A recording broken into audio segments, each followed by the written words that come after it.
Lek was promised a high-paying job abroad, but upon arrival, his passport was confiscated, and he was forced to work in an online scamming operation.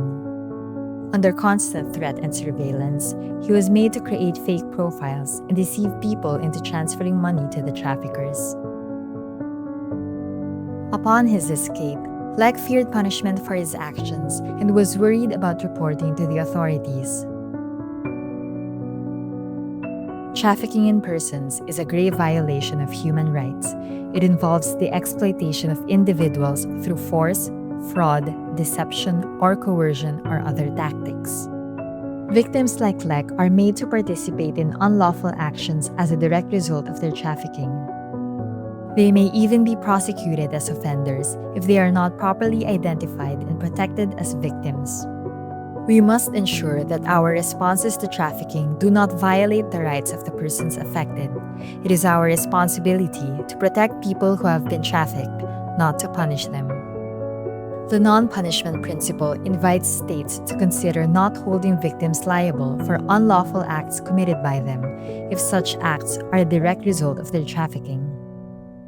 Allowing trafficked victims to seek justice and support without fear is crucial to 1. Increase access to justice.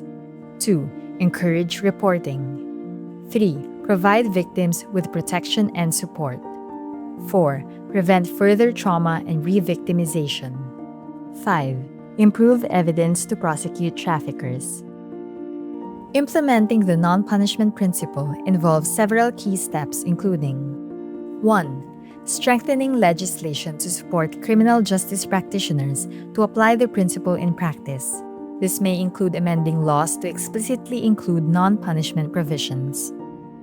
2. Training frontline officials, such as police, immigration officers, and labor inspectors, to identify potential victims and apply the non-punishment principle. This includes recognizing signs of trafficking and referring victims to appropriate support services. 3.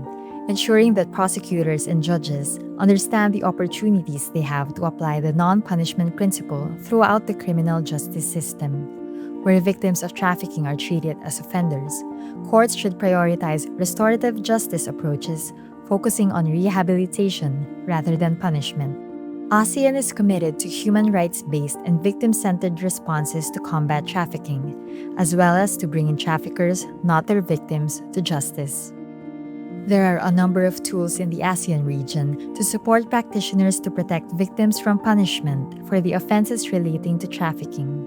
The legally binding ASEAN Convention Against Trafficking in Persons, especially women and children, invites its member states to consider not punishing victims for illegal actions they commit as a result of being trafficked.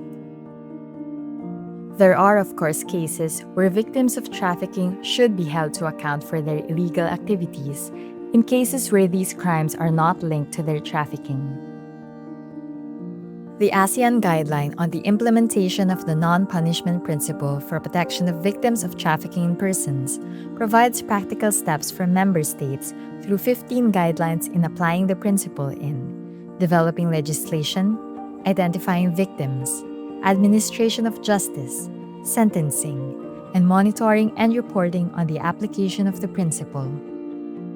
ASEAN member states must work together to ensure consistent application of the non-punishment principle and ensure it is integrated into national law, policy, and practice. This cooperation includes sharing good practices, harmonizing legal frameworks, and supporting each other in protecting victims. No matter who they are or where they are from, we protect their rights, uphold their dignity, and strengthen our efforts to bring traffickers to justice.